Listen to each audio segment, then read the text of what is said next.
Well, good morning, Carl. I'm Yes, very happy to be talking to you on the occasion of the publication of Fever Beach, which I believe is your 32nd book. I have no idea. I honestly don't. I don't look. I trust you if you believe. If you say so, that's what it is. I don't. Yeah, it's all a fog. Well, save the sharpness for the books, I think, is what you do. Try. You're having a moment with this book and other things as well, other projects, you, magazine profiles and a whole round of those and the book tour, and you've had a movie or a TV series based on Bad Monkey. Yeah, It's done well and is I hear doing a second season now. they are. Yeah. They're. I've been getting the outlines not for the scripts, and they've been very good about sort of keep me up to date. It's just kind of strange because they've kind of extended the plot lines out of the first season, which is based pretty much on the book Mhm. Mad Monkey, and but the next book, there's only two featuring that character, was called Yeah. it's called Razor Girl, and they're not doing that, at least not right away. They wanted to keep some of the characters going from the first Mhm. episode. So I'm reading scripts and outlines, and uh, they're my characters, but now they're doing other stuff. So it's kind of, Right. it's an unusual thing, but I think it'll be good. Yeah. Yeah. Well, I hope they get around to Razor Girl. That's one of my favorites. Yeah, mine too. Mine too. I mean, I'm kind of going at it, the whole, experience with um, sort of the same way I think Elmore Leonard did with Justified. You Mm. know, technically the TV show was based on a novella that he had Yeah. done, and then it went on for seasons, and obviously they coming up with their own plot stuff, but they stayed in touch with him, Hmm. and he seemed to like what they were doing, and Bill Lawrence has been good about keeping me in the loop as well. So fingers are crossed for the next season. I hope it's as good as the first one. I hope they get a Yeah. soundtrack as good as the first one. Yeah, that was great. It was Yeah, great. Yeah. And when I heard that Bill Lawrence was doing it, I thought, bingo, this is a good match for the material. He's yeah, got no, the sensibility. it took years to get that done. Uh, uh, just to get the right people involved, and uh, it's Hollywood.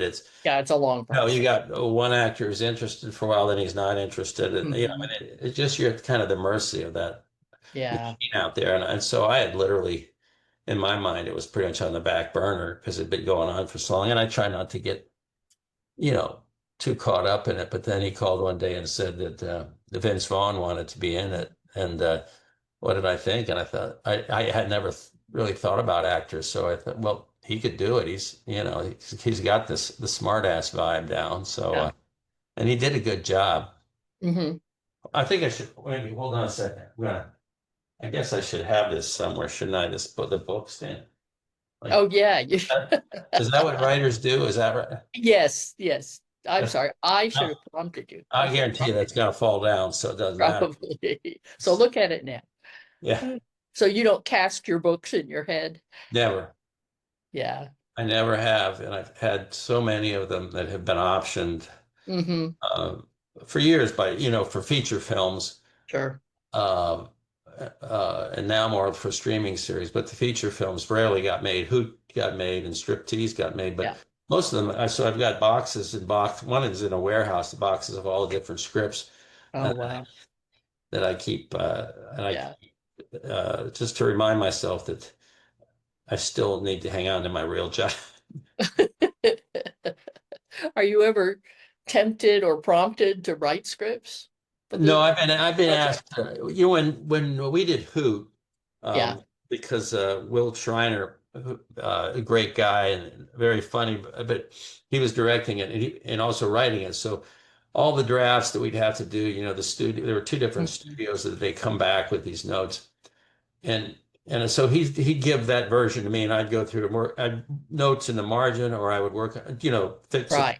dialogue, something like that, but. Hmm. To finish, no, no. Yeah. I've assisted on some, or I've Hmm. contributed ideas to some, but never. Hmm. It's so different. Yeah. I feel sorry. I always feel sorry for the folks that are adapting my books because it's tough. First of all, the act of adapting whatever 380 page book Yeah. to like film screenplay be 110 pages maybe, but three Yeah. acts, 110 pages, not much variation. Hmm. I couldn't do that. I mean, it's No. just you have to be so disciplined. And now with the TV series, you know, you they have it's on Apple, so there's no commercial breaks, but there's a timed thing, and there's still almost acts to it. Yeah, sure. I see that if they ask me, I'd be useless. I can read them and I can get an impression. Hmm. I'd be useless, I think, in trying to actually write the script. Maybe Yeah. not. I I feel like I'm doing what I'm supposed to be doing here. Yeah. Yeah. Yeah. It's such a different process. Where that's such a different kind of writing. Yeah.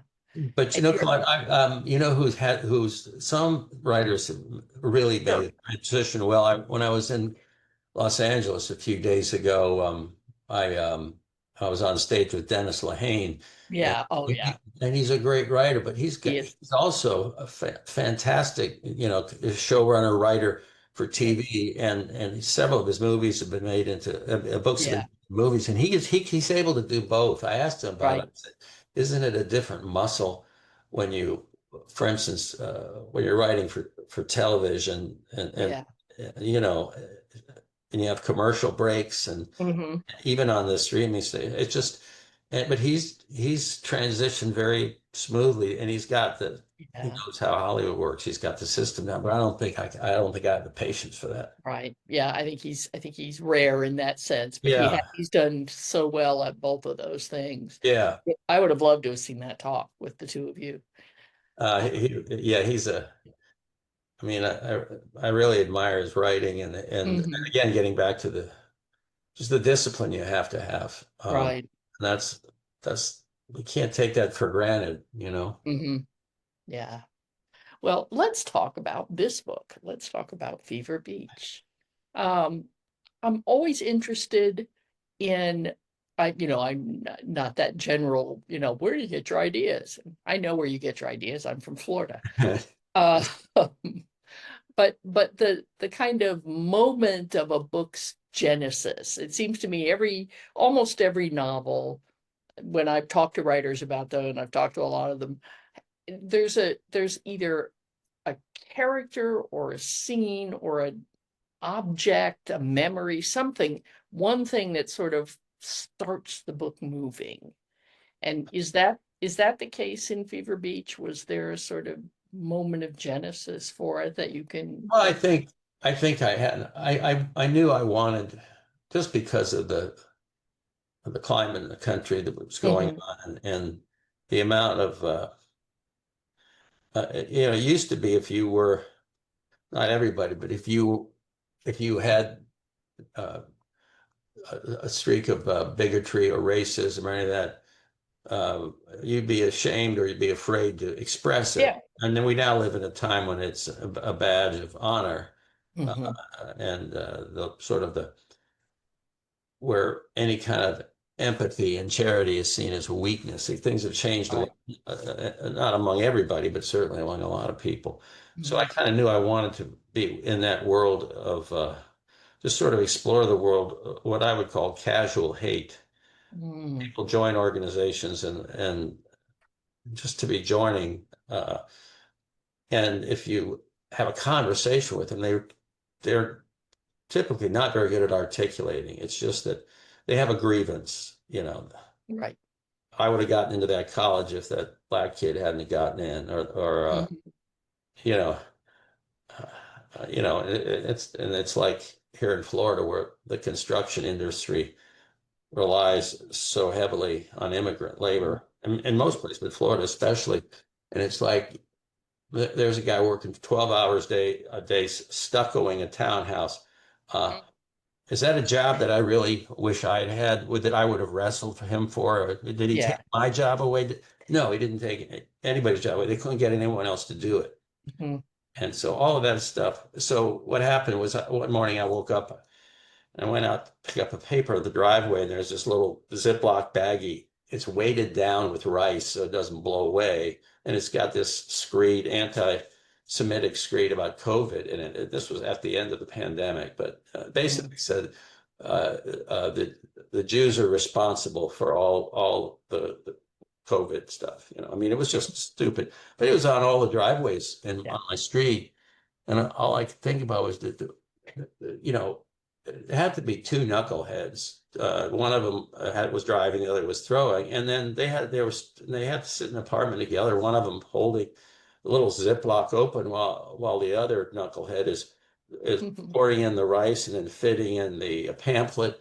And I thought, this is their life. They think this is the most important moment in their lives. These idiots.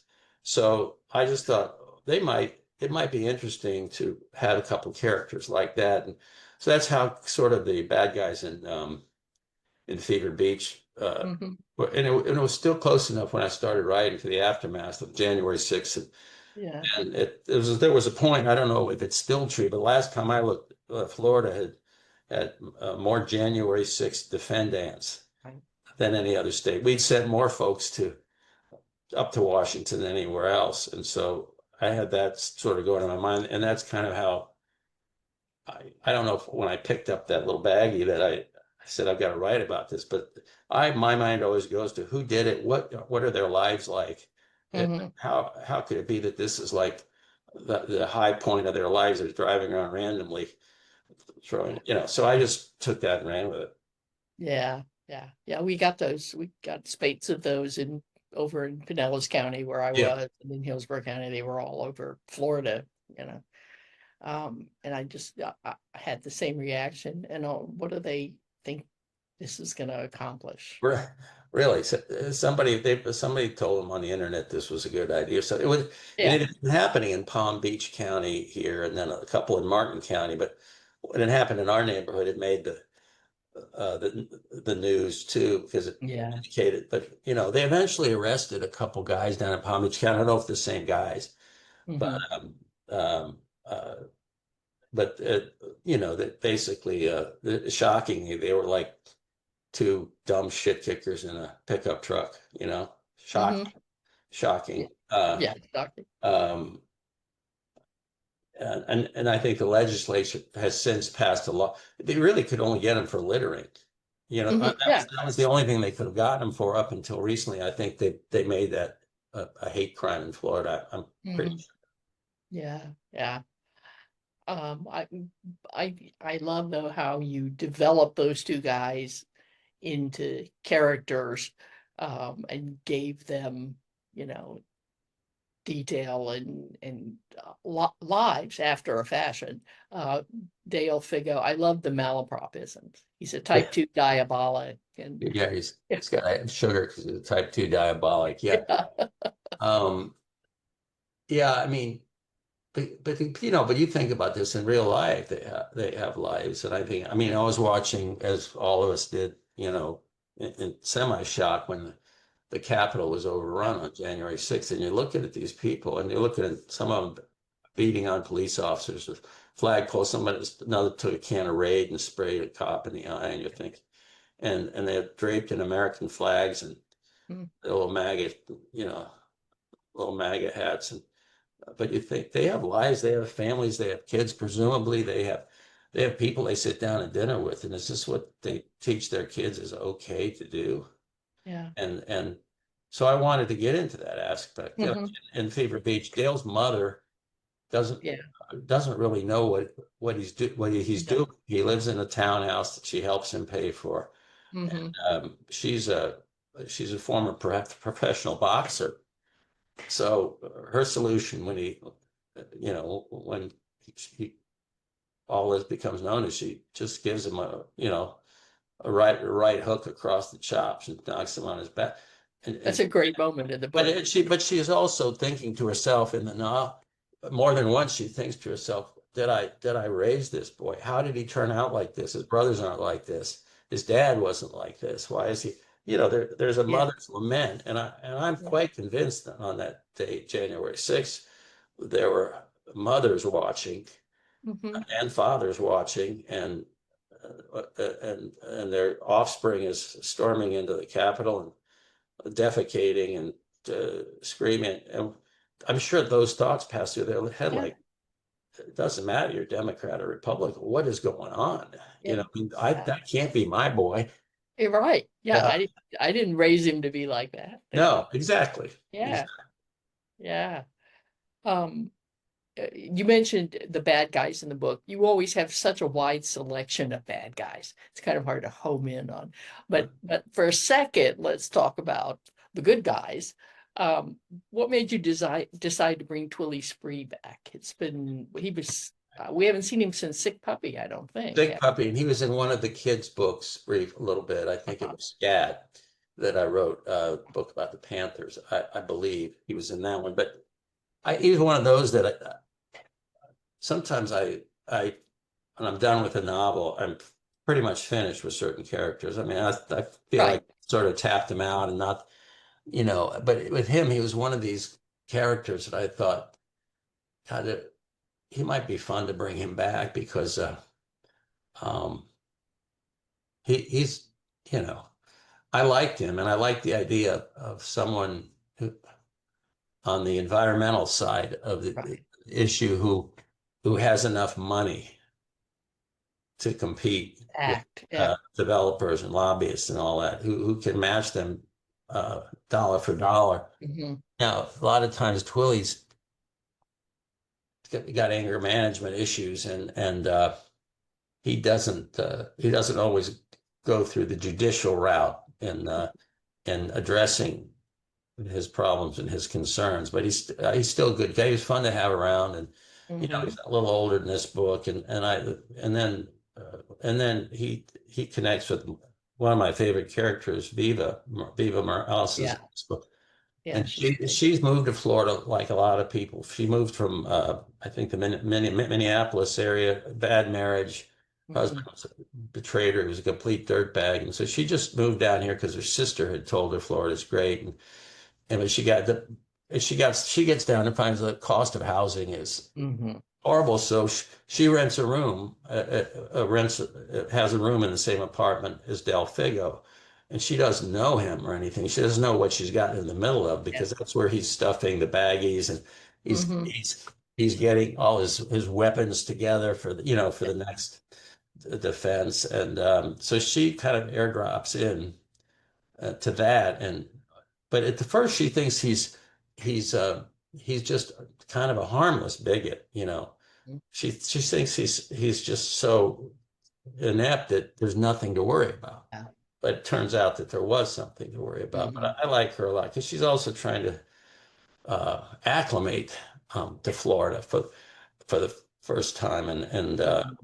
and get set up, and also she winds up working for this couple who are funding the Dale's group, Hmm. and connected with the congressman, and they're starting. Dale's group is the Strokers of Liberty, and they're starting with a very low bar. They got an election that they want to steal or secure, but Yeah. it's just all they can handle is one precinct in a tiny panhandle county. They're not going to go for the whole state. They're not going to go for a whole county. They're going for one precinct, Yeah. and um, and that's what their mission is. Um, can you talk a little bit about Strokers for Liberty and its Oh, this is inspiration? this is a grown up podcast, isn't it? I can tell you. I hope so. Yeah.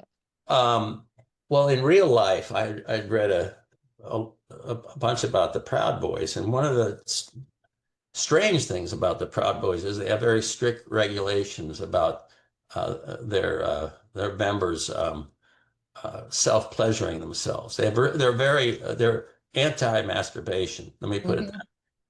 And so I thought if I was somebody like Dale who's starting his own group, that he would try to pick off the disgruntled Proud Boy members who don't believe in that particular part of the platform, who wants some freedom in that area.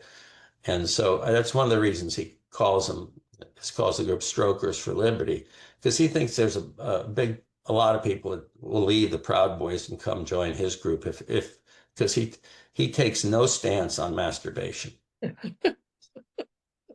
Well, given his day job, he's kind of a facilitator of master. Yeah. He works at a company that boxes and ships adult products, and a specific adult product. It's a very lifelike human torso, I guess, is the way to describe it. And as I've been telling people on the book tour, that again was something that I had some first-hand experience with. That sounds terrible, but one my wife had ordered a wicker basket for the dog's toys because the dogs, our dogs never put their toys away. I don't know about yours, but mine, they never put the toys away. They leave them everywhere. So she thought this would maybe help them organize their thinking about what to do with the toys. So she ordered a wicker basket for the toys. So Amazon came and she said, "Oh, that's the dog's wicker basket. Go get it." And I went out and picked up this package. It was very heavy to be wicker basket. And I opened it up and it did come from Amazon. You open it up and it's just a bare ass and then the other side of the ass as well. And it was with this polymer, it was very dense and likely, but it was heavy. I took it back to where Katie was and I said, did you order this? And she goes something like, get that out of here. So I have to, first of all, I go on Amazon because I think maybe one of my friends is pranking us. Yeah. No, it's a real thing you can get on Amazon, along with a lot of other stuff I didn't know they sold on Amazon. But so now I didn't take it out of the box, but I just sealed it. But all I was thinking was, as I'm resealing it and sending it back, getting ready to send it back, is that, well, somebody's got to be packaging it. It's somebody's job, because these aren't just going to drop into a box. They have to be kind of custom fitted, quality control issues, certainly when you're mass producing fake asses. So I thought that would be a good job for a good place for Dale to be on that assembly line, Dale Figel, because that would be right in his wheelhouse. And I don't know what the quota would be a day, 25, you got to pack. I don't know, but that's what. So I gave him a job doing that at a packing facility somewhere near Orlando. Yeah, see, it seems to, be of a piece with everything else that's going on in his life. By the way, that his pro-masturbation views weren't the only reason he gets kicked out of the Proud Boys. No, he was there January 6th and in the Capitol, and I guess he saw other people doing this, and he thought it must be a meaningful and important gesture. So he decided to defecate on a statue, but he thought it was Ulysses Grant, and it wasn't. It was a Confederate war hero, and he got 86th out of the the whole Southern faction of Proud Boys, which Proud Boys started in Florida, by the way, in Miami. They disowned him because it was scandalous. Something else, you got to clean off this guy's statue now. And worse than that, Ulysses Grant wasn't even in the Capitol. He's outside. His statue's outside. But Dale didn't. So that's why he gets kicked out. Yeah, it's not that he defecated on a statue; he defecated on the wrong statue. Right, and also it led to him being sort of blackballed, which I'm sure you would hate that word, but blackballed from all the mainstream white supremacist groups that you hear about all the time. So he's got a chip on his shoulder about he's going to start his own group and he's going to show them. Yeah, and he's disappointed too that he's never been arrested. He was not arrested during the January 6th demonstration. A bunch of his friends got arrested. Colleagues got arrested. He was looking forward to a trial and then the pardon, the inevitable pardon that would come, and none of that. So he really feels slighted on all fronts, Given what I know about publishing schedules, you were probably writing this book, maybe close to finished with this book before the election. Did that have any impact on this book? Yeah. Well, I'd written it I really finished the manuscript. It had been edited before the election. I sort of had written it in a way that anticipated that the outcome of the election would be litigated, Mm-hmm.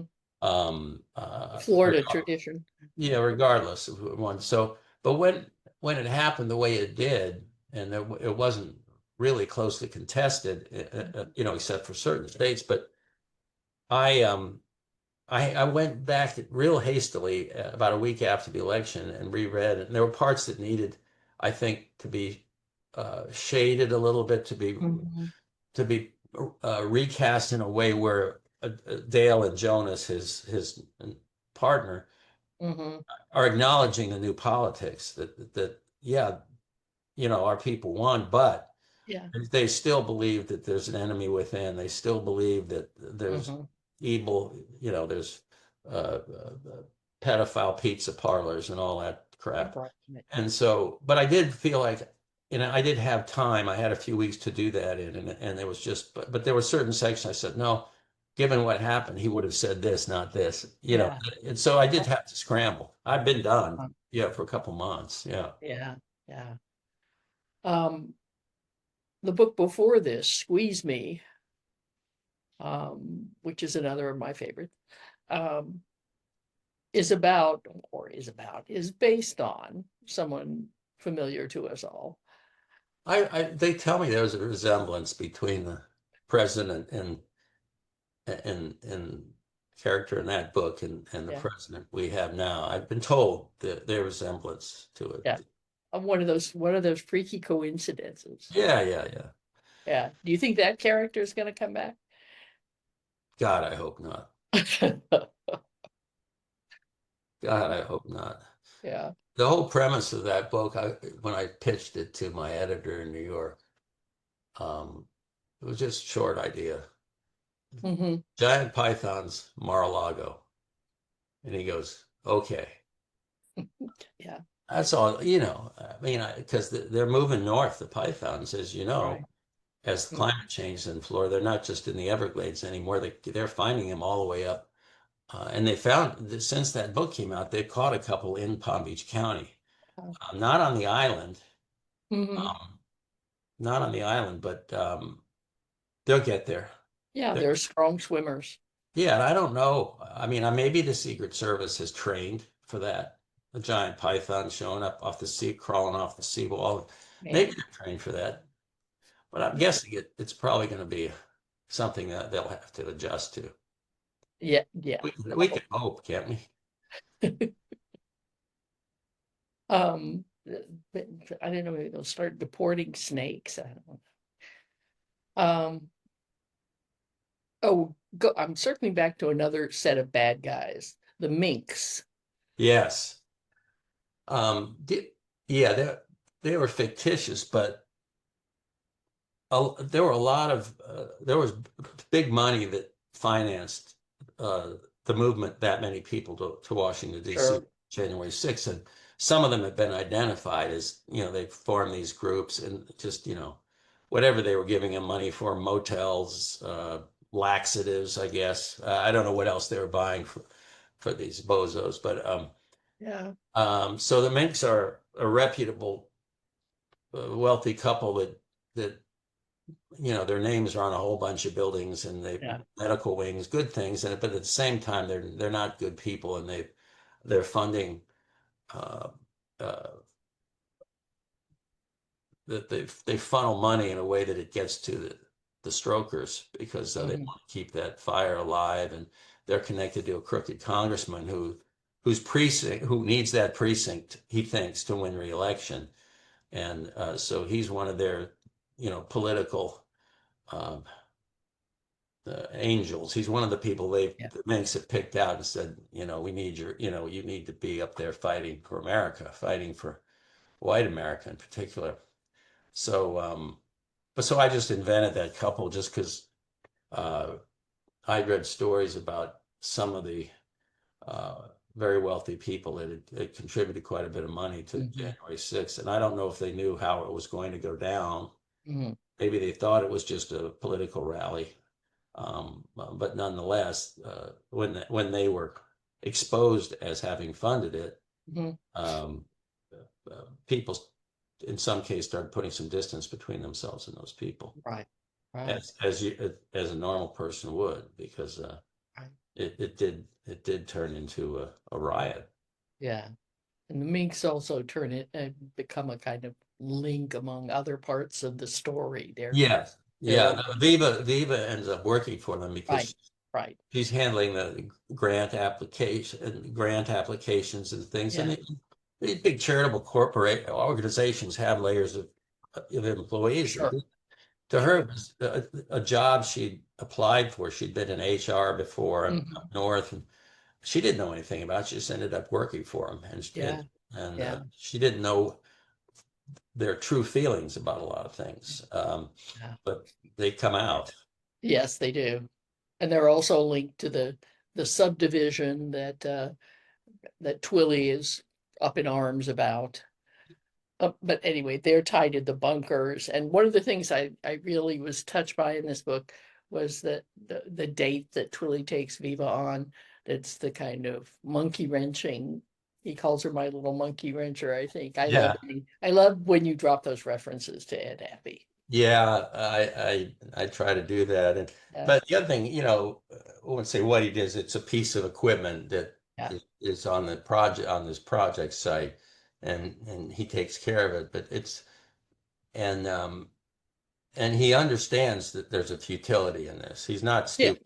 He knows that the thing's going to get once something is going to be built there. He doesn't know when, and he and Viva right. have a conversation about that. That Yes. he still feels like he needs to do it. And even though he's like an ant climbing up a mountain, Right. uh, and he just can't help himself. But Hmm. Edward Abbey and the Monkey Wrench Gang was such a. I had not read that book till after tourist season came out, and Yeah. somebody had sent it to me. Hmm. And I read all of that Abbey stuff, and I became very good friends with the guy who the Haydu character is based out. His name was Yeah. Doug Peacock, and he Yeah. was I know Peacock. yeah, and I became with him, and he's still going strong, and he's still Mhm. fighting like he's fighting for the grizzly bears in Montana Right. and Right. Wyoming. Yeah. But He's I an mean, the amazing guy. fire never died, and he's one of the guys that after Ed Abbey died, um, uh, his body disappeared. He didn't want a traditional funeral. He wanted to be buried in the desert by his friends. Yep. And they got his body Yes. and they went in the middle of nowhere. And Doug goes and visits every year. I never Hmm. know where it is. They won't say where it is, but No. they did that for their buddy. I mean, this was back, in the 70s. I mean, these guys were the real deal. Like Doug Yeah. was a Green Beret medic in Hmm. Vietnam, and he saw things that obviously messed Yeah. him up. But these are not these all these guys were the real deal. Hmm. Yeah. Yeah. I was living here in Tucson then during the kind of glory days of that group of people. And it was a very interesting place to be. I was in the news Yeah, the yeah. day Abby died, Oh my God. which Yeah. was a really interesting day. I'll tell you about it sometime. We'll get too far off track. But to track back. Um, I haven't got around yet because I've kind of been saving him to one of my favorite characters in the book, Clairvoyant. And I kept thinking, this guy reminds me of somebody. A lot of people say he reminds them of congressmen they know. Yeah, he's a he's from the Panhandle. He's got a big spike of black hair, uh, and he everything he ever got was handed to him. He has a wealthy family, and he's a dirtbag. But he's so stupid that he hires underage sex workers using an open Venmo account, not even private. No, and you're thinking, well, that nobody can be that stupid. But wait, yes, they can. Not only can they be that stupid, they can almost become the Attorney General of the United States. Mhm. So Hard to imagine. that's what I mean. It's hard to stay ahead of all this Yeah, stuff, but yeah, I mean, Florida is so rich with inspiration, should we say, for Yes. those kinds of characters. It's just you never get tired of it. Mm-mm. Every time I watch Pam Bondi doing a press conference at the Justice Department, it's it's really, I think I'm watching a Saturday Night Live sketch. Yeah. Honest to God. Yeah. Um, Yeah, and that raises the question that I was thinking of the whole time I was reading Fever Beach. You've always written, all your novels have been, they get classified as crime fiction, and they sort of are, um, but they're satire. They're really political satire. But I think you've talked about, some people have reacted to this book or to Squeeze Me and said, "Well, I liked your books until I realized how political you were." all I Which can ones all did I you? all I can say when I get those notes, I read all your books, but after this one, I'm not reading anymore because this one's political. And I want to always write back and say, you're a liar. You haven't read anything I've ever written if this Yeah, book surprises you. You haven't read a right, single word I've written if this book surprises you. right. But they always say that, like, ooh, now we're not going to buy your books anymore. And I want to say, look, obviously they upset you, and and maybe you could just stay away from, use the time to go get some professional help, you know, Mhm, self-heal. The last thing I want to do is get you upset. I'm not, you know, uh, mhm. it's not going to hurt my feelings if you don't, You don't read them. if you don't get the humor in the book, you don't like it, my feelings won't be hurt one bit. I No, wrote a newspaper column for whatever, or how many years, 35, 40 years. I I'm used to getting the reactions like that, and yes. I mean it really, and I just want to, it's better for them, their families, their loved ones don't have to see them suffer, you know. Yeah. What I wanted to ask is, right now, you mentioned, am I watching a Saturday Night Live skit or is this a real news Yeah. cover? Is it harder to write satire? And Yeah. is it part one, and part two, is it scarier to write satire? But yes to both those questions, and Mhm. it's certainly more difficult use your imagination, and if you're writing satire, to create a situation that's uh, uh, true to the point of the satire, because so much of it comes true. You don't ever imagine it's going to happen. But Mhm. even in Squeeze Me, I wouldn't have anticipated that particular character hiring half the staff of Fox News to be in government or in the cabinet or anywhere near it. I mean, that's a twist that I wouldn't have even thought would happen. Um, I mean, and that a bunch of them came from Florida too. I mean, that to me, at one level, if you don't live here, it is hilarious. It's quite funny. On the other hand, Mhm. if you live here and you know some of these folks, then you're going, oh, this isn't so funny. And that's the other hard thing. I think it's hard to do satire now, but I think it's also hard to watch the news. I mean, I find myself having to rap. You can't get angry and apoplectic every time Yeah. something absurd happens in Washington, because it's happening every day. Um, you know, so you have to sort of have the discipline to say, all right, that's enough. That's enough of that news. I'm going to go watch an old Seinfeld episode. I mean, you Mhm. got to, for your own sanity, have to do that. But then if you sit down and write, I'm always in the back of my mind going, yeah, this might work as humor now, but it could also happen pretty quickly. You could pull this off.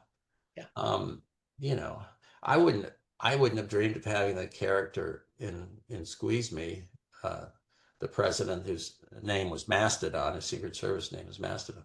I wouldn't have thought of having him take a free Boeing 747 from a foreign country uh, that supports terrorism.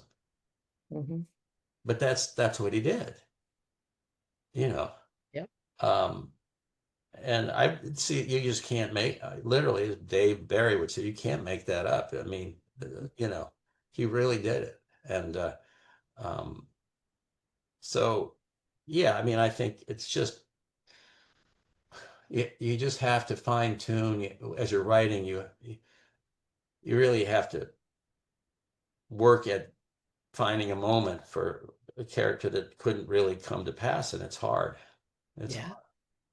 yeah, I'll bet. Um,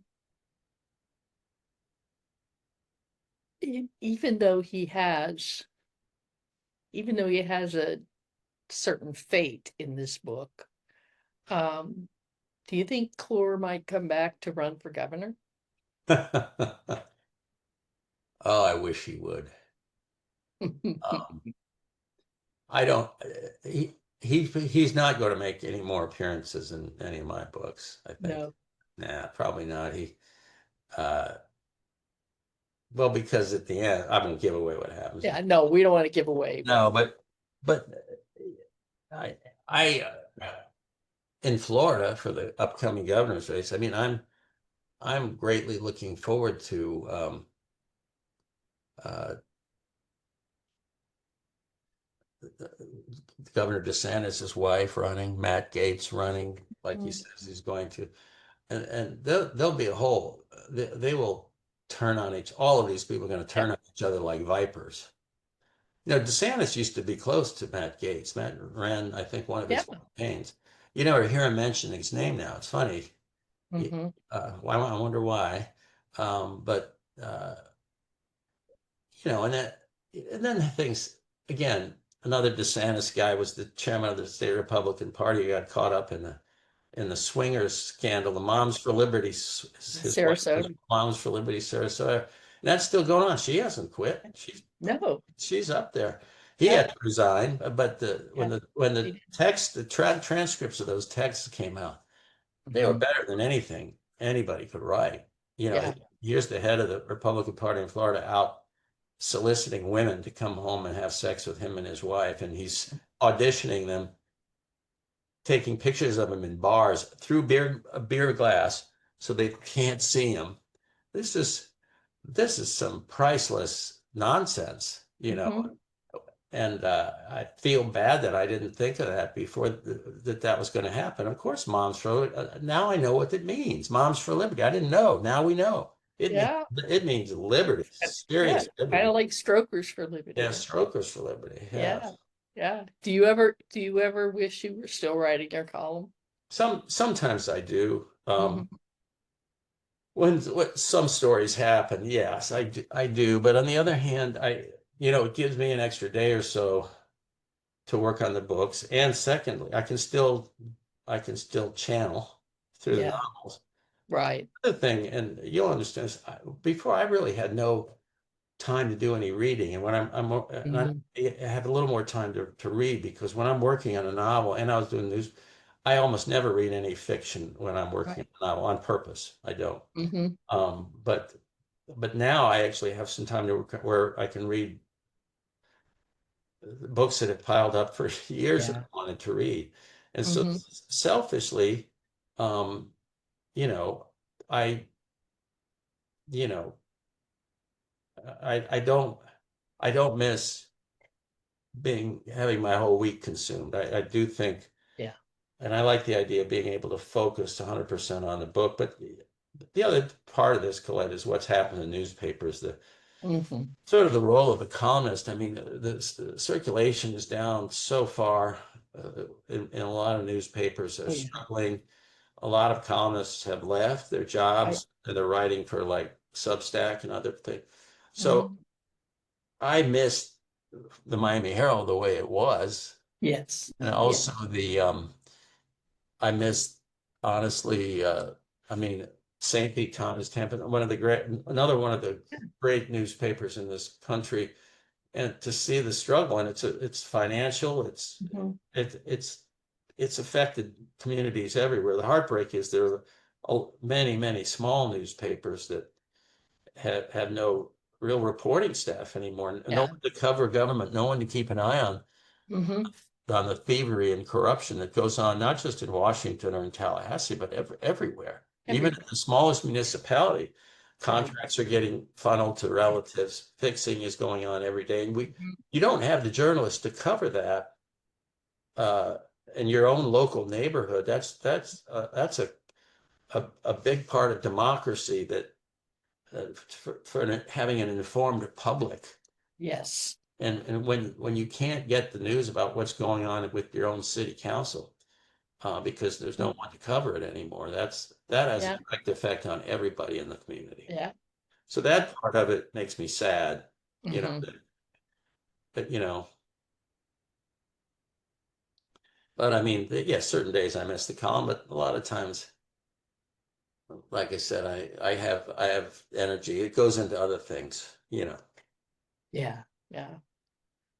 Well, I'll ask you eh, what you're working on next. And I'll ask you the question that people ask me often when I talk to them about your books. Is Skink coming back? Everyone loves Skink. I know I love Skink too. He was in Squeeze Me. Yeah. He had a role. I mean, I don't sort of dust Skink off unless there's a place for him in the story. Right. And in Squeeze Me, I needed a guy who'd be knowledgeable about curating a special population of big pythons Yeah. Yes. out in the Everglades. Who Mhm. else am I going to call, right? Right. Um, there wasn't really a fit for him in Fever Beach. Mhm. The new novel it's just a tangle in my mind right now. I don't really know the cast of characters. I'm just fiddling around. There might be a place for him. There could be, but Mhm. I often don't even make that decision until I'm kind of into the story a little bit Yeah. more, because I get the characters in my mind, but I don't outline, and I mean, I just kind of start writing on a premise, and I don't even know how the books. We've talked about this. I don't know how they're going to end until I'm Mhm. maybe 5 chapters from the end. I don't know Yeah. I have no clue. Uh-huh. It's scary in a way. It is a tightrope you're walking, especially, you're trying to be funny on every page, but you want to stick to what the idea for the book was. And Right. also Right. the other thing I would think we've talked about, there's plenty of days, especially now in the times we live in, where you don't feel very funny. Yeah. Nothing about what happens feels like it even could be funny. I mean, Hmm. you have clown moments that are going on all the time in Tallahassee and Washington. Right. You also have big serious things that are Yeah. impacting the lives of poor people, of children, Hmm. of immigrants, of working class Americans, Yeah.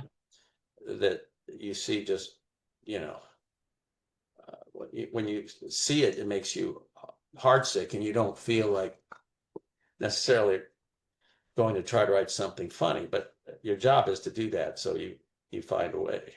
Yeah. Yeah.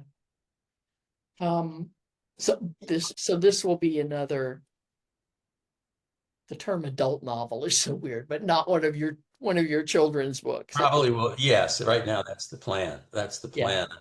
I I assume you probably know that when you start writing. This is a kid's book. This is not a kid's book. Yeah. Yeah, but you know what's astonishing? I've been on the road for a couple of weeks, and I don't know why this still amazes me. I have so many people that come to signings and want to sign a book, Hmm. and it'll be Fever Beach or a Skinny Dip or something.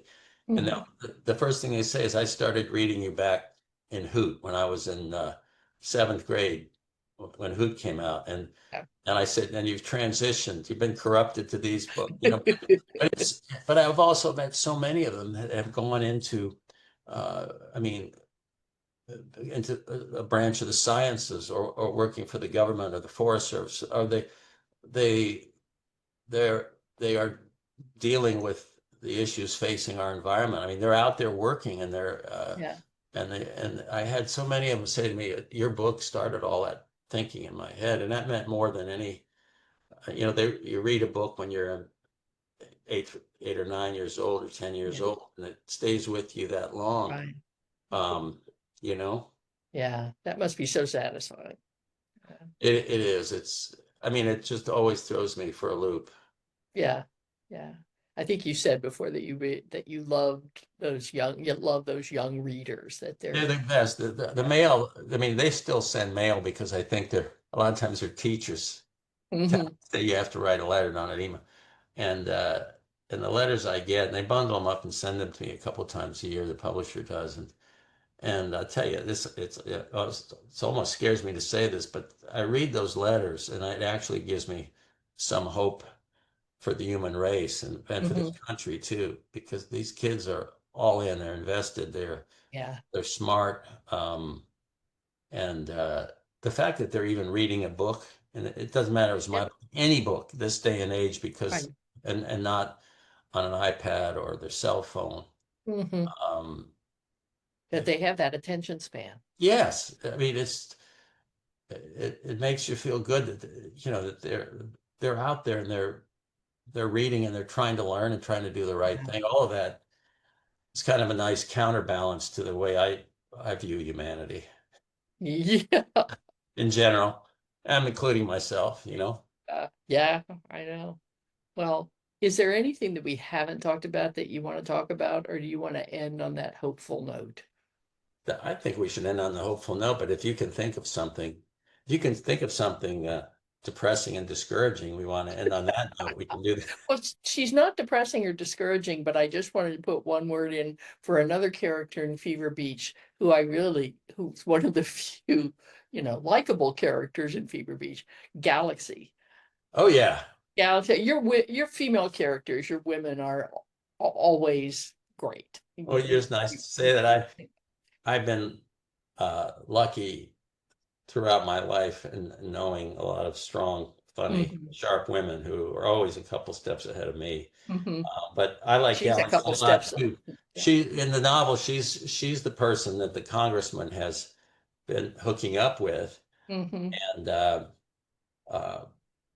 she's a lot smarter than he is. Hmm. And I may not be saying much, but her take on it, uh, she has no illusions about what's going on, and Right. and and uh, and her interaction with Viva, the other character, I like Yeah. that. I like them. I don't want to give much away, but they No. cross paths and they I want to call it a friendship, but they both have good conversations Hmm. that I like because I Yeah. just I like both as characters too.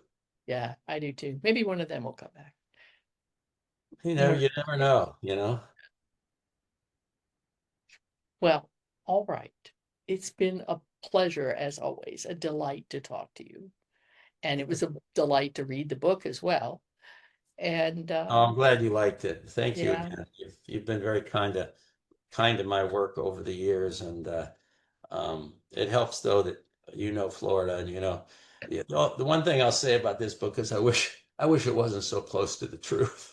yeah, yeah, I know. I know. I was reading through oh yeah, that. I remember that. Yeah, there's inside stuff there for Floridians will get. Yeah, there is. Someone other would might have to Google it, but Floridians are gonna, oh yeah, Mhm. I know that. So Yeah. Yeah. yeah, well, it's That, great talking with you.